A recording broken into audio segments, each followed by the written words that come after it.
I'm Janet Morana, Executive Director of Priest for Life. Welcome to Just Ask Janet. And you see, we have a little bit of a new set here to show you. I hope you like it. Let me know, of course, by your comments. And of course, in so many parts of the country, first of all, I'm coming to you from Florida, and I feel truly, truly blessed.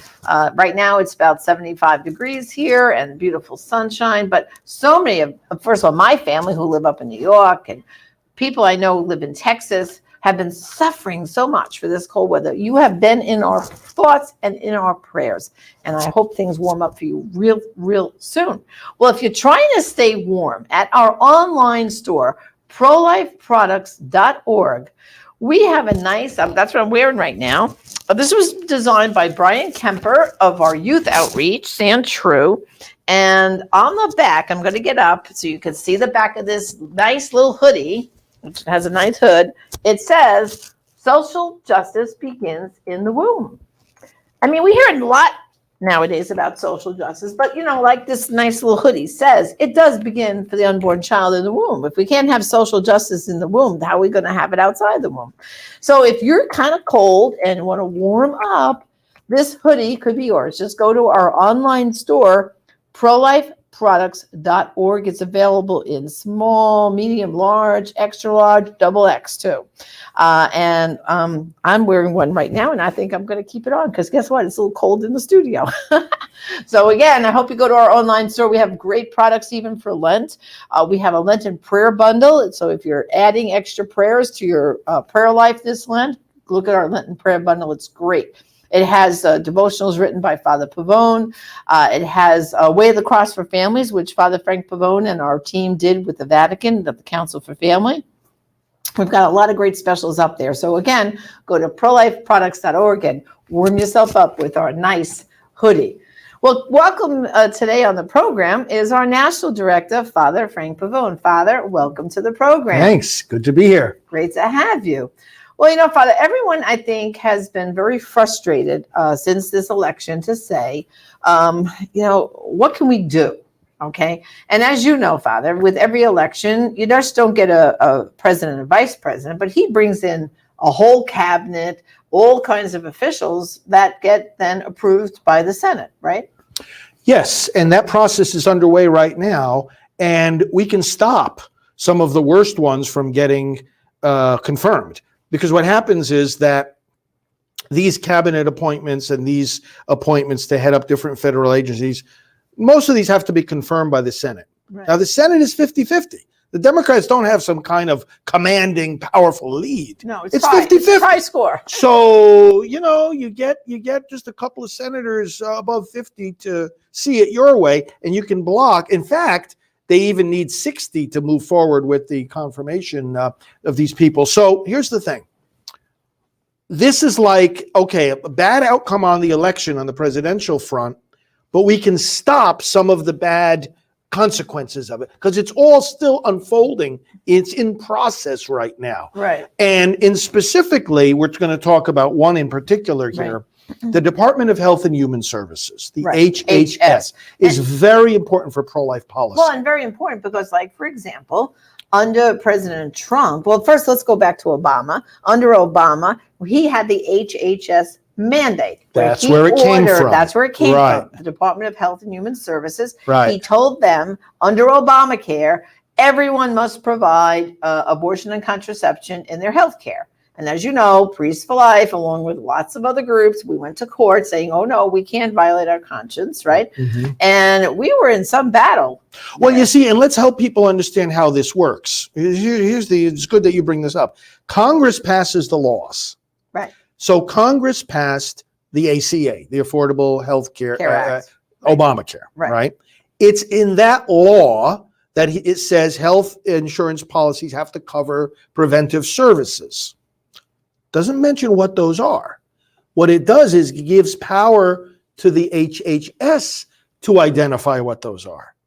See, that's why the appointment of these positions is so important. That's because these federal agencies now outside of the purview of the elected representatives of Congress. They've passed the law, but then the statutory authority is then given to these agencies to make further specifications, interpretations, and applications of the law. So it was the HHS and the HHS secretary under Obama that then said, oh, well, we're going to include certain forms of abortion and contraception on this list. They didn't have to by law, But they did. but they did as an agency. Right. Okay. Well, that's because Obama appointed the head of the HHS. There you go. Under his presidency, a very liberal, Well, abortion-loving person. and now Biden has made a choice. Well, but first of all, before you go to Biden's choice, I want to talk about then what Trump did. Yes. Because then we had President Trump, the most pro-life president in our history. Right. He puts the head of HHS,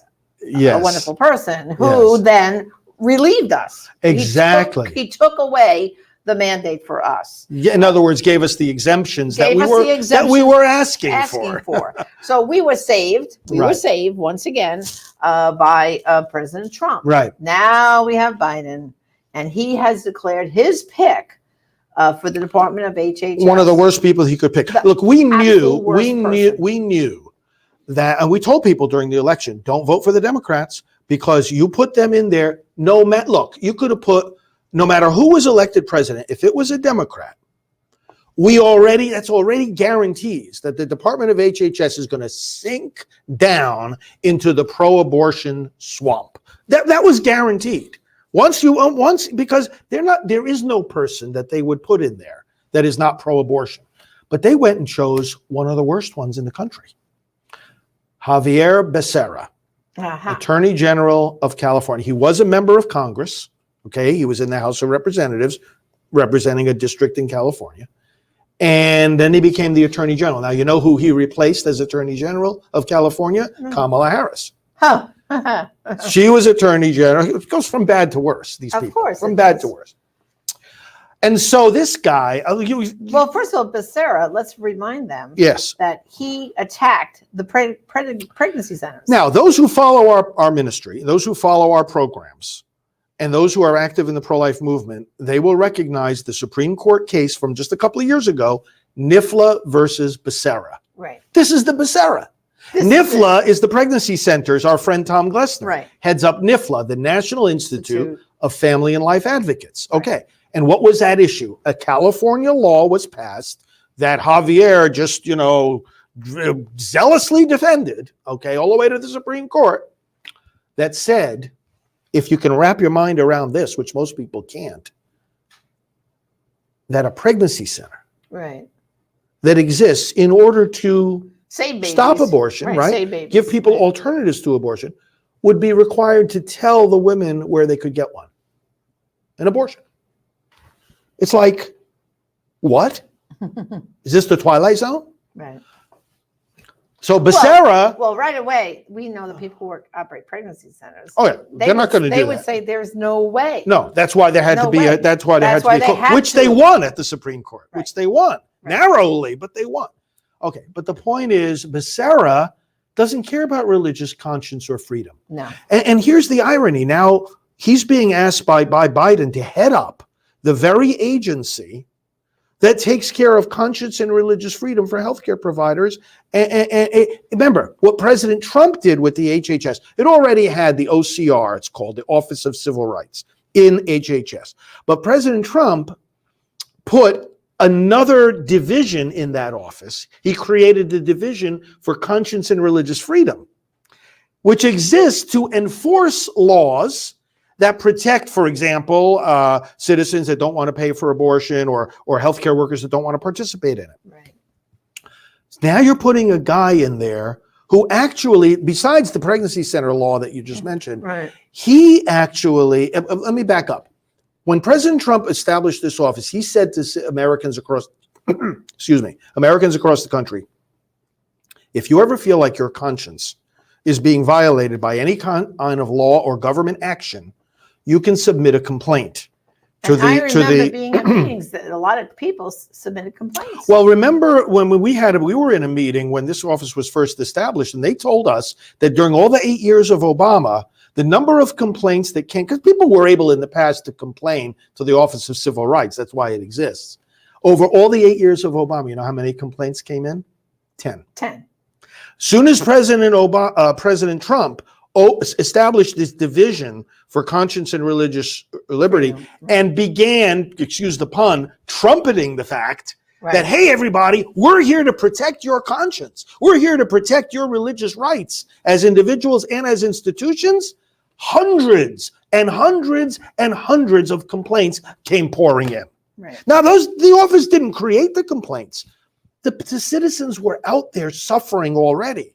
We talk with them all the time, nurses, doctors, medical students. But now they felt they had a voice that would listen. Exactly. Someone was going to listen to them and protect their conscience. And they rights. did. And this office got into high gear. We knew all the people who ran this thing. We know all these people. And they got into high gear enforcing already existing laws. Now, one of those laws that already exists is the Weldon Amendment that says that you cannot have a state tell a health insurance company that they have to cover abortion.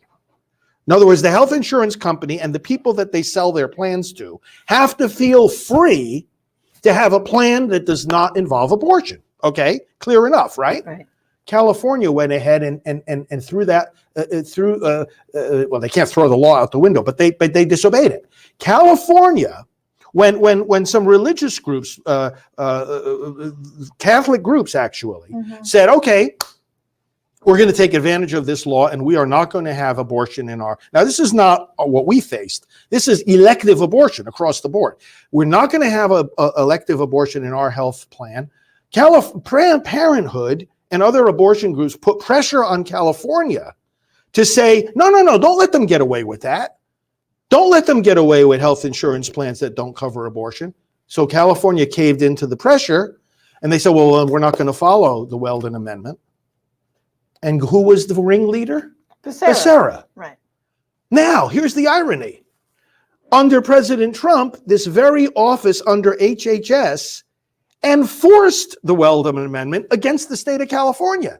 They told him, hey, California, you're breaking the law. So basically they're telling Becerra, because he's the state's top law enforcer, right, as the attorney general. They're telling Becerra, hey, you're breaking the law.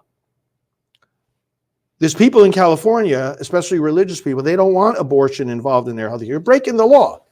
Becerra didn't say, oh, I'm sorry, I'll respect the conscience of these people. He fought back. He pushed back. It went forward to the point where the Trump administration had to deny California like $200,000 of money that they would have gotten, because that's the way they enforce these things. Say, okay, you're not going to get federal money for these particular purposes if you're breaking the law. Now you want that guy in charge of the HHS?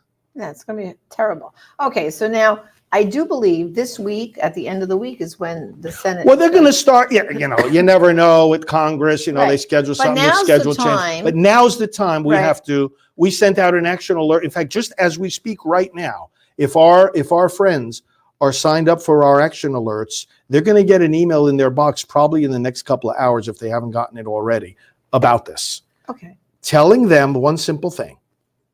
We want you to make 2 phone calls to your United States senators and say no to Becerra. 3 words, no to Becerra. We don't want this guy heading up the HHS when he himself was acting completely contrary to and see, these policies. Think everybody should call their senators, meaning everybody. Don't just say, oh, my senator's a Republican. No. Everybody. Back them up, right? Our friends. Yes. Like, for example, we're here in Florida, so we have to call Rubio and Scott. Both. And say no to Becerra. Vote no. Say vote no on Becerra. Vote no on And if Becerra. we know that they're already going to vote no, we're calling to back them up. We're calling to say, hey, listen, I want you to know. And then they say, oh, good, I was going to vote no, but now I'm hearing from my constituents. But they need that support, because then they talk to their colleagues and they can say, I heard from 10,000. Yes, Right. Yes. And then people like where we used to live, Father, in New York, don't give up. New Yorkers, don't give up, because Chuck Schumer, his phone should be ringing off the hook. His people in the various branch offices ought to be going to him in the staff meetings and saying, Senator, I don't know what happened, but everybody's talking about Becerra, Well, guess what? They got to feel the heat. This is what I would say. If I was still living in New York and voting in New York, I would say, if you don't say vote no on Becerra, I won't vote for you, because he's No, up they for got to say re-election. that. They got to He's up say for that. re-election That's in right. 2022. That's right. So you have to say either vote no on Becerra or we'll vote no on you. That's right. Simple as that. Simple as that. No, this guy is a disaster. This He's Becerra. You know, there's terrible, other things. Look, absolutely terrible. even Biden, when he was a senator, did you know he voted for the partial birth abortion ban? Yeah. He voted for it. Becerra, he voted against it in the Right. House. Of course, Becerra was in the House. Biden was in the Senate. But the same bill came before them both. Becerra couldn't even vote to protect babies from partial birth abortion. He couldn't vote to protect babies born alive after abortion. He couldn't vote to protect for Lacey Connor law. Now, weren't you at the signing? I was at the signing. of Tell that us bill. about that bill. Well, that was the bill where Lacey was murdered by her husband, and her unborn child obviously was killed. Was killed also, right? Was killed also, and they were saying that he should be charged with a double murder. Right. And then the bill came about, and Becerra voted that. Oh no, He voted, and he was from California. Yes, This is where the law originated. Exactly. In fact, most states in the country have unborn victims of Unborn violence. victims of Most violence. states in the country, where you recognize, I mean, outside the context of abortion, Right. if an unborn baby is injured or killed, that's the second victim. You're a That's pregnant right. woman, you got two victims there, not one. So the point is, Becerra, he's blinded by the abortion can't. ideology. Mm-mm. He's an activist. He's an apostle. He's a fanatic about abortion. And so, it gets worse. He actually led a coalition of pro-abortion attorneys general in a letter against the very policy that we talked about a moment ago, that when we were exempted from he looks at this, what we call religious freedom, he looks at as discrimination. Which is ridiculous. And he got Absolutely. these other attorney generals together and said, oh, let's fight. That's why when we got that favorable ruling, people started saying, well, wait a minute, how come we're hearing that some of these court cases are still continuing? Well, because Becerra stood up and said, we don't care what the administration did. We're going to fight against this. And then he got these attorneys general together in an open statement. And in fact, I have it right here, where they opposed all kinds of pro-life laws that were coming up in the states. And you know what they said? Let me show you how extreme this guy is. Here's what they said. You got all these attorneys general together, and they said, many of us share those legal views, but our commitment to not prosecute women who obtain abortions and healthcare professionals, we're talking about the abortionists, okay, healthcare professionals who provide treatment is not predicated on these concerns, and indeed would hold even if the protections of Roe v. Wade were to be eroded or overturned. You know what he's saying, in other words, is even if Roe were to be overturned and abortion were illegal, we would not enforce the pro-life laws. That's how bad this guy is. He's terrible. So let's get back to Father, what they need to do. First of all, if they are currently not getting our action alerts, because these will be happening a lot with this administration we have, what do they have to do to sign up to get our action alerts? StopAbortionNow.org. StopAbortionNow.org. They can sign up, and then they will start to get emails whenever there's an alert, like the one we're sending out today. Right. Says, listen, it summarizes this in one paragraph. Becerra is very pro-abortion. He should not be heading up HHS. Vote no. And it's just to the senators. Right, just the senators. Okay, now someone's sitting there saying, okay, Father Frank, I'll call my senator. Yeah. But how do I get the phone number for his office? The action alert gives you the phone number. It's the Capitol switchboard, and they'll give you the action alert tells you the phone. First of all, it's a mechanism you have to go through. If you call the Capitol switchboard, how do you get your particular senator? You just tell them what state you're from. You say, I want to talk to my. And they switch you over. They switch you over to the senator's now office. you can also call them though in their local district office. That's too. another option, of course. And how do they get that number? Well, that they just look it up locally. Just Google it locally, offices of Senator so-and-so, and they'll be. Well, Father, I mean, not for nothing, but I remember one time talking to Congressman Chris Smith, and he said that, and this won't cause him a long distance call, cause in Washington, call your local office of your senator or congressman, because they really know that's a voter from my district. You understand? So they pay more attention to that. It's not just a bunch of people calling somebody. Well, yeah. I mean, if there's multiple offices, which there are, you Right. calling the local office. Local offices are used to getting calls about something that's happening in the community, or Right. the potholes on the But now road they aren't suddenly start fixed. getting calls But that now say, vote no about on national Becerra. issues, wow, these people are very paying attention. Paying attention. Is the message they get. Right. Yeah. And again, like we said, all Republicans should be called, and all Democrats, no matter how you think. No, they're every gonna one vote. of them. Yeah, Everyone. really push them Because, hard. Yeah, push them Because hard. I mean, we got a few Republicans who voted the wrong way with the impeachment. You know what I mean? So there's no guarantee that your guy's going to vote the right way.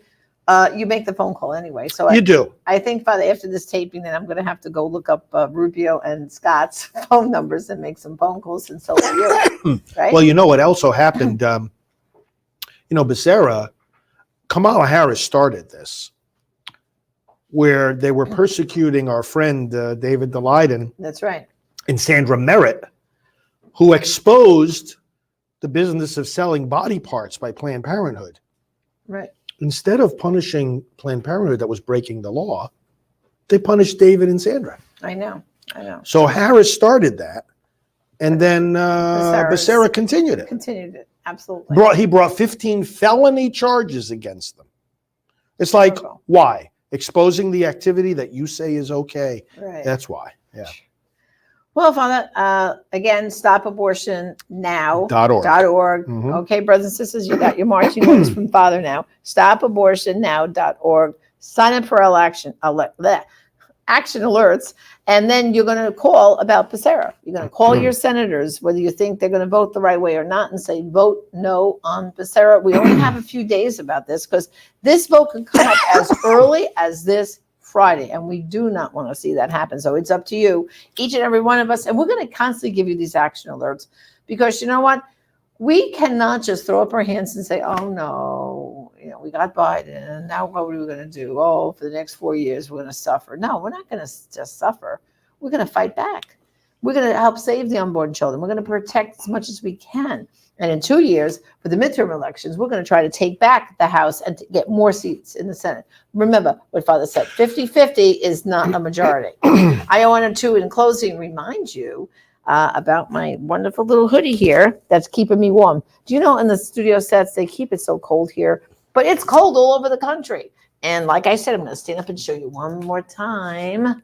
Social justice begins in the womb. So you can get yours right now at the end of the program. Go to prolifeproducts.org. We'd love to, my whole shipping department would love to get them out the door to you today. So go to prolifeproducts.org. Well, Father, thanks for joining us once again. Always good information, good action alerts. And, we're not just here to fight abortion, right? We're here to end it. And as they always say, there are some abortions only you can stop, and some lives only you can save. Thank you for joining me again. Until tomorrow, it's Just Ask Janet. God.